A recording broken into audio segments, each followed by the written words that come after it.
Hey y'all, I'm Andrea. I am a scientist turned stay-at-home mom, and today I just thought I would share what I am doing with my 3-year-old as we move into the fall for our preschool at home year. So to start with, we had been doing Playing Preschool by Busy Toddler. We got a little over halfway with that curriculum. I really enjoyed the first probably quarter of it, but the more we got into it, the more it was just not working for us anymore, especially as I was learning kind of myself and my son. And so we dropped that program and have kind of been doing our own thing for a little while. And now going into the fall, I am looking at really narrowing in on what we're gonna do.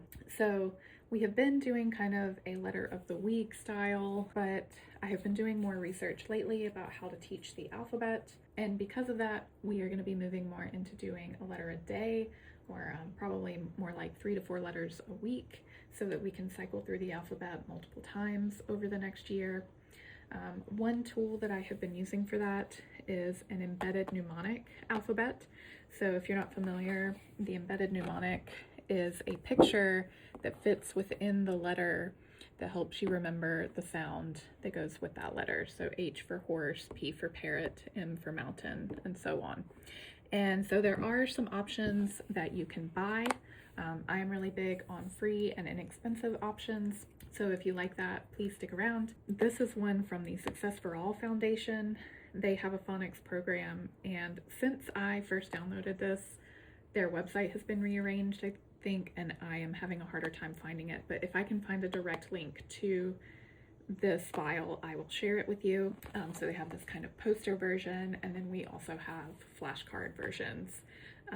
And so just using this to really introduce the letter with a word that starts with that sound, so that we can get him connecting the letters and sounds at the same time. So we've been doing that, and then just other activities, nothing high pressure, just some fun things.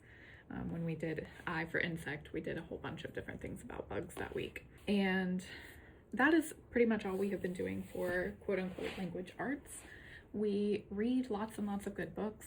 Some of the other stuff I'm going to talk about also include lots of literature, and I'm always picking up books at the thrift store and at our library. We love getting the little packs of books on different topics, and so I'm not really concerned with following a specific program for books. We're just trying to read lots of good ones at this point, books he enjoys, some of the classics, etc.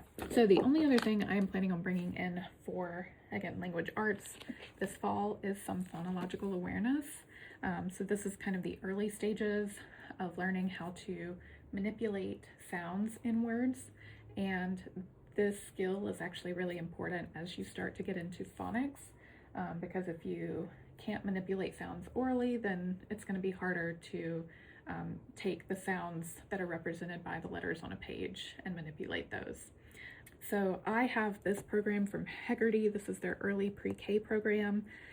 I only have this because my sister gave it to me.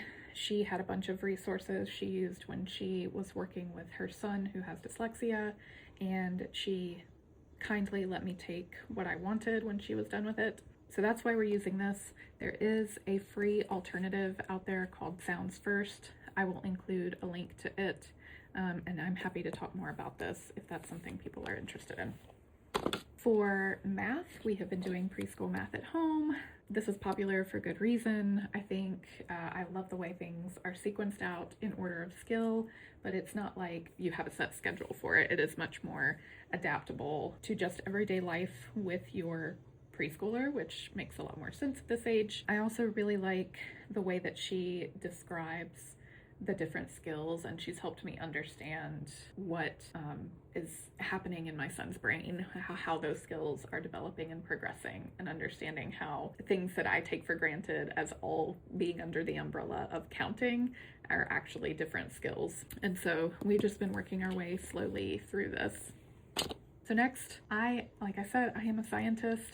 I worked in research before I started staying at home. I also love science education, and so I was really looking for something more in depth to do for science, even at this preschool age.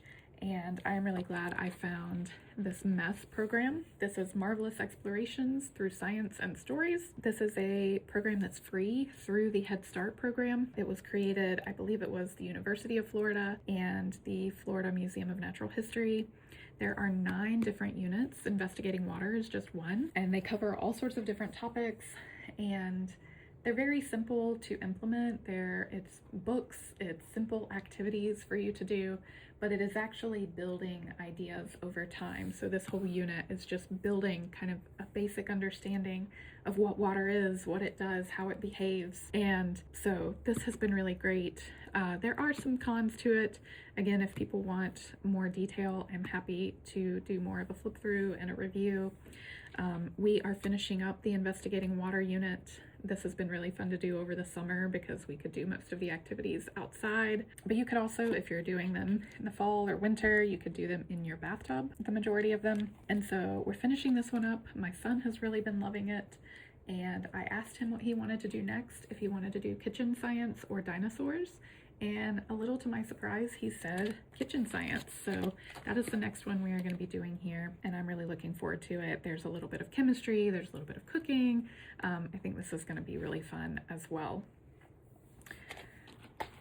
Something else I brought in recently is Blossom and Root Early Years Volume 1. I bought this on sale. I think I paid $15 for it. This was right after we had dropped playing Preschool, and so I thought that we might just go ahead and switch and do this program. I will say after a couple weeks, I decided that there were a few things I wanted to keep and a few things we were going to drop. So we have mostly been doing the art, music, and nature study. The art in particular has been a big win for us. We have both really enjoyed it, and the music and nature study have been great as well. But for those 3 components, I still think this has been a really great purchase. The last kind of curriculum I'll show you is this program from the Choose Love movement. This is a social, emotional, ethical program created by the Choose Love movement. This was founded by the mother of Jesse Lewis, who died in the Sandy Hook shooting. And so her goal is to help create more emotionally healthy citizens through this educational program. And I'm still kind of working out how to implement this. We went through the first Courage unit, so we'll be working our way through Gratitude this fall. Again, this is another one that if people want more detail, I am happy to look through it. I do think this is a great free resource if you are looking for that social emotional type content for your kids. And then the last thing I've really been introducing lately is American Sign Language. I took some ASL in college. One of my friends is a deaf and special education teacher. So I personally love ASL as a second language. Again, I can talk more about that. What we have really been doing at this point is just introducing ASL signs into the things we're already doing. So I got these cards off Teachers Pay Teachers. I can share the link to her shop. I got a couple different ones from her. So these are all the different calendar ones, calendar, day, week, etc. We have seasons and weather. And so we have just been incorporating that into our calendar time in the morning. And then I also have some that are different foods. So this one is cookie. I've had this in our play kitchen, so we can just like, oh, we're looking at a pineapple. Let's look up the sign for pineapple. And so keeping it very low key at this point, but my son really enjoys learning new signs, learning how to say things with his hands is what I call it. Another thing I found is this ABC Sign and Color book. This is from Dover, and it has for each letter the sign, a bigger picture, and then some sign for words that start with that letter. And one of his favorite signs is actually airplane, because now it means he can have an airplane with him wherever he goes. He also loves helicopter, and oh gosh, what is the other one he does all the time? Rocket ship. And so again, I just try to learn if there are different songs that we're singing, or rhymes or what have you, I try to learn those in ASL myself and then get my son doing those with him. So that has been a really fun addition for us as well. So that is it for now. I know this looks like and feels like a lot, but I will say in practice, it is actually more just things we do throughout our day to keep us busy. We also spend lots of time at the library and outside and doing all those fun things. But I find that we are both happier when we have some things to keep ourselves engaged. And so this is what we've been doing. Again, I would love to share more about any one of these resources if people are interested in that. And so until next time, bye.